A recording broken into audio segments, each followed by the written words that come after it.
안녕하세요. 저는 결혼한 지 1년이 좀 넘은 30대 초반의 여성입니다.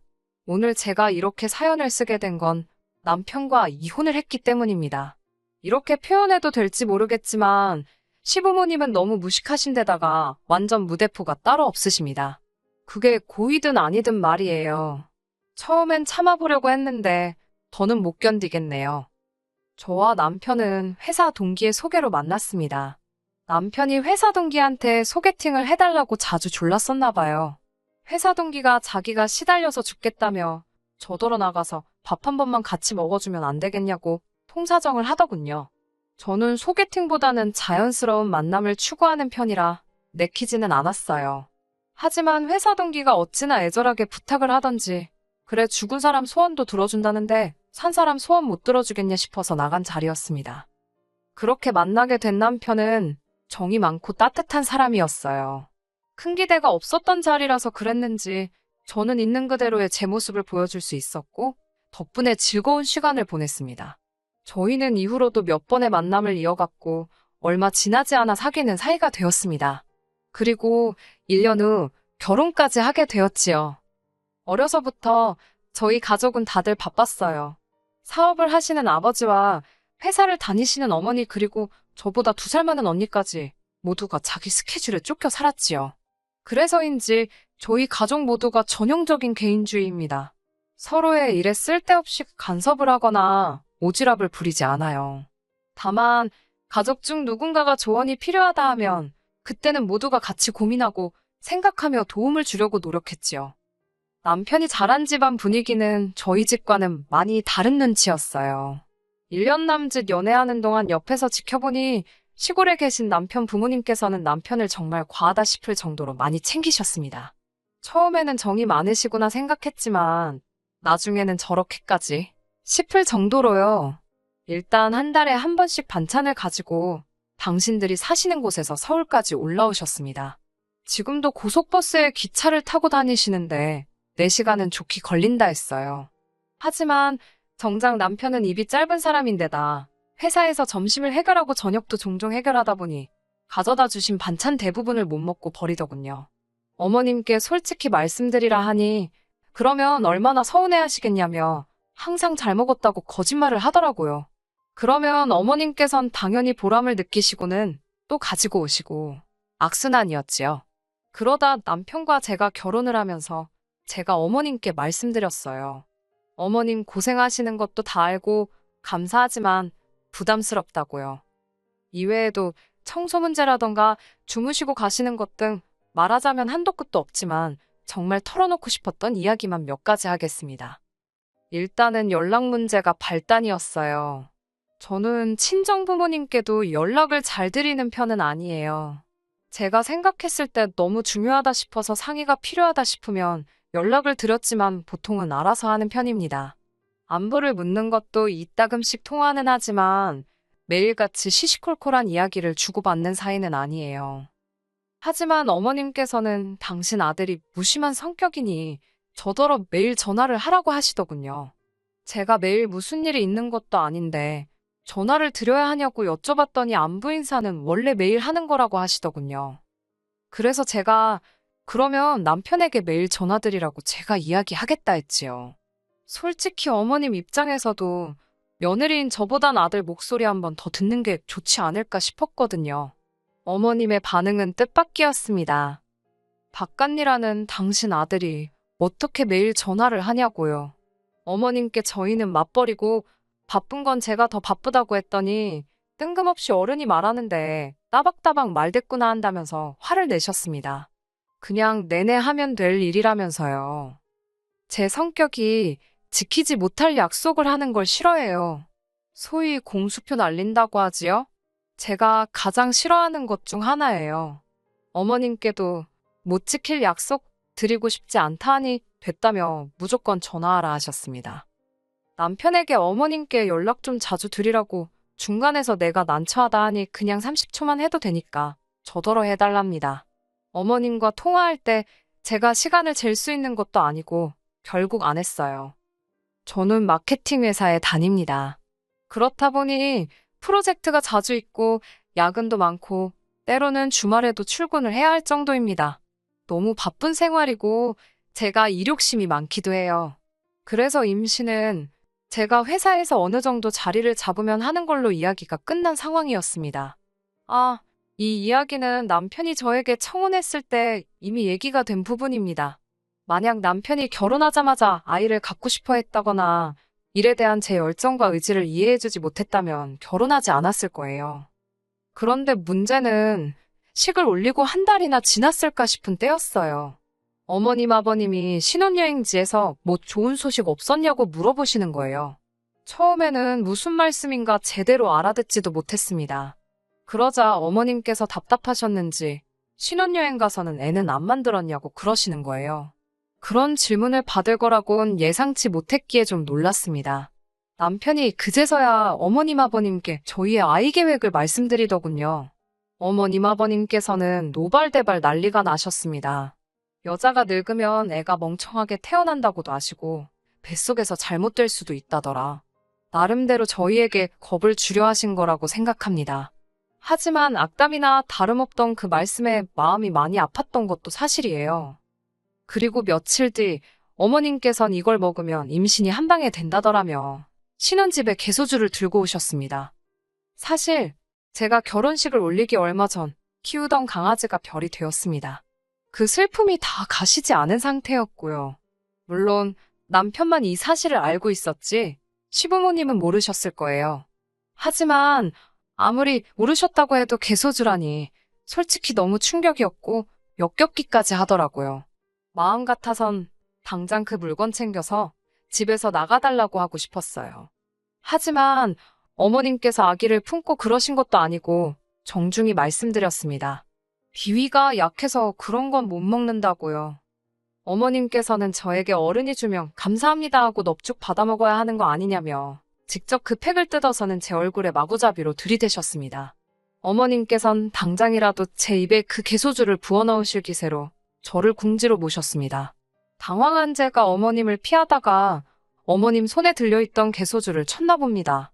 개소주가 바닥으로 떨어지자 어머님이 이 아까운 걸 다 버린다며 저한테 소리를 지르시는 거예요. 먹을 걸 줘도 못 먹냐면서. 남편이 그제서야 어머님도 그만하시고 당신도 그만하라면서 저한테 한다는 소리가 맛이라도 좀 보면 중요합니다. 어머님이 무슨 독약을 먹이는 것도 아닌데 어지간히 하라더군요. 어머님이 돌아가시고 나자 정말 화도 나고 서럽고 이런 시집살이는 생전 듣도 보도 못해서 어이가 없었어요. 남편도 중간에 끼어서 난처한지 한숨만 푹푹 내쉬는데 그런 모습을 보니 저 인간하고 평생을 어떻게 사나 싶더라고요. 하지만 개소주일로 이혼을 결심한 건 아닙니다.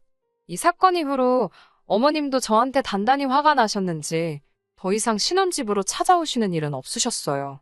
마치 저를 왕따라도 시키시려는 건지 저만 빼고 남편 혹은 아주버님네하고만 연락을 주고 받으셨습니다.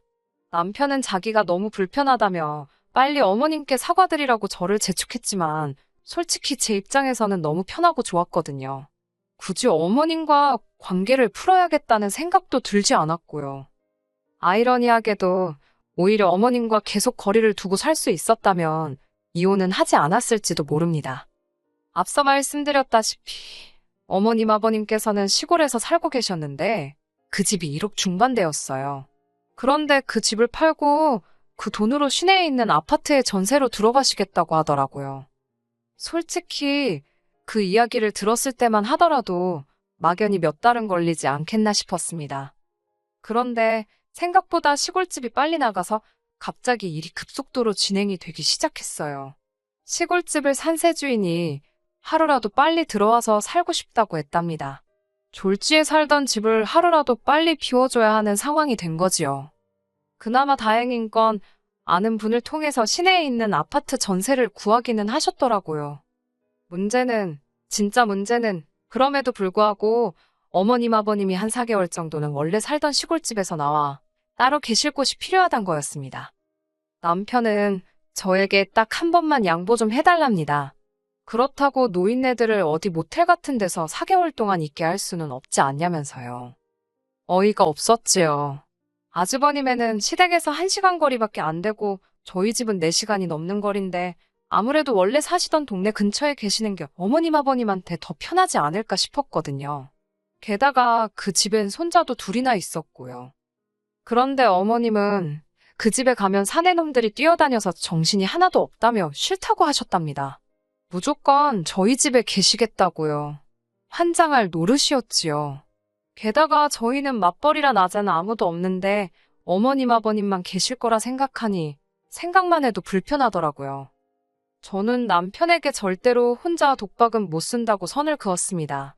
그러자 아주버님 쪽에서 그러면 저희 집에 먼저 2달, 당신 집에 2달 모시자고 하더군요. 그것도 솔직히 내키지는 않았지만 알겠다고 했습니다.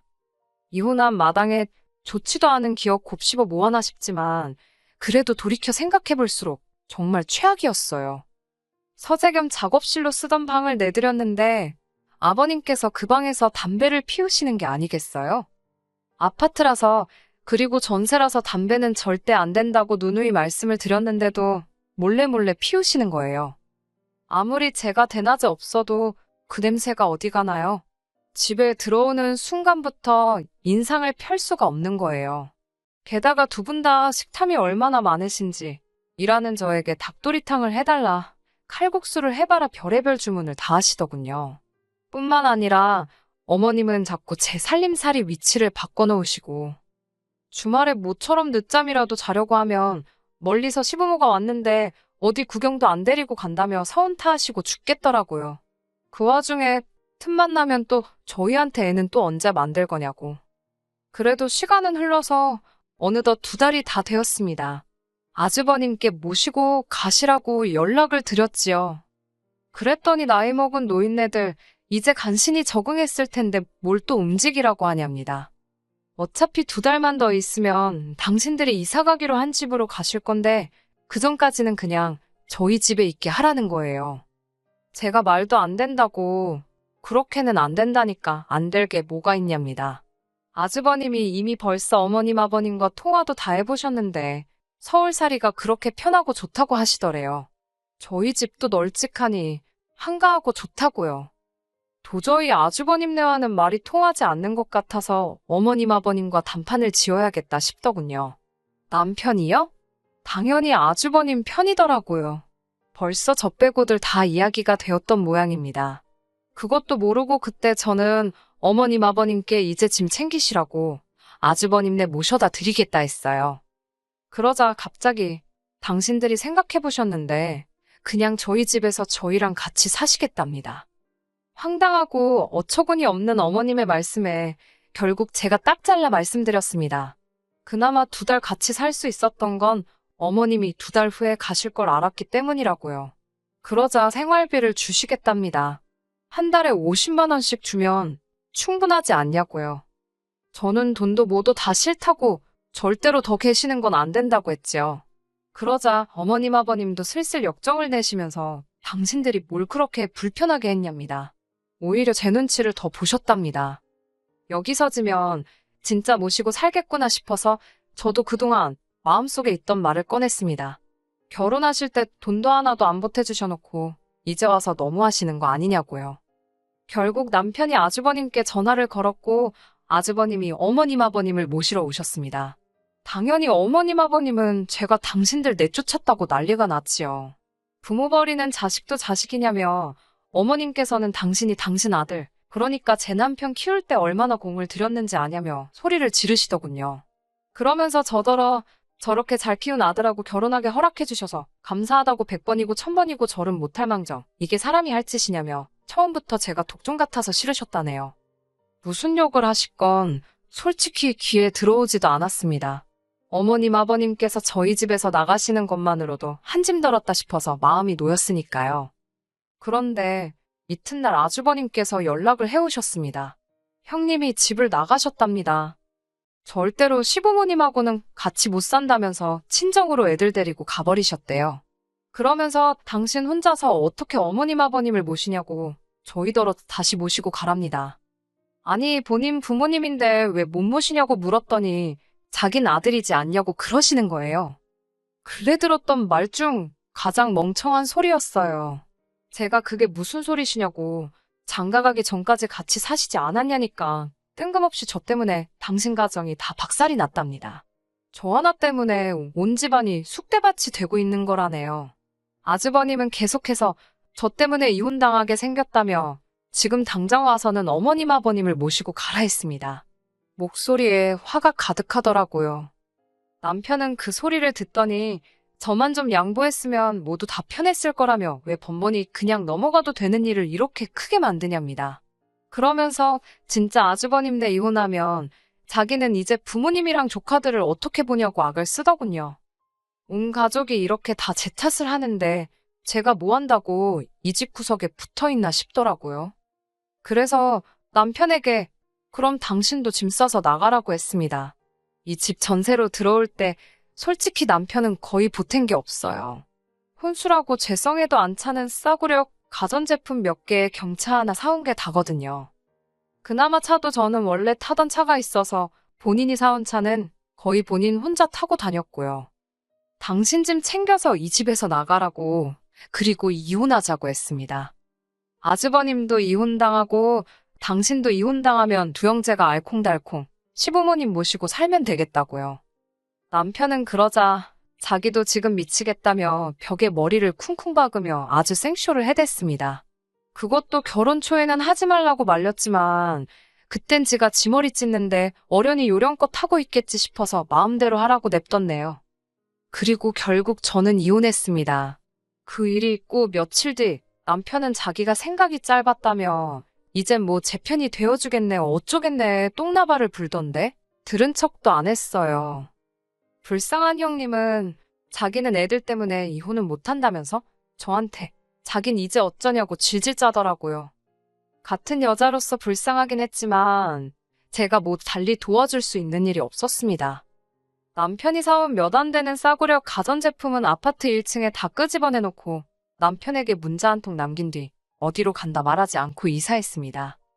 건너 들은 바로는 시부모님이 시골집 팔고 받으신 돈으로 서울 외곽 쪽에 반지 하방을 구하셨답니다. 남편도 지금 그 집에 들어가 있고요. 이제 문제아인 제가 없으니 그 집은 참 평화롭고 행복하겠지요. 저도 지금 너무너무 행복합니다. 끝까지 들어주셔서 감사합니다. 오늘의 사연은 여기까지입니다. 구독과 좋아요, 알람 설정 부탁드리고 더 좋은 사연으로 다시 찾아뵙겠습니다. 감사합니다.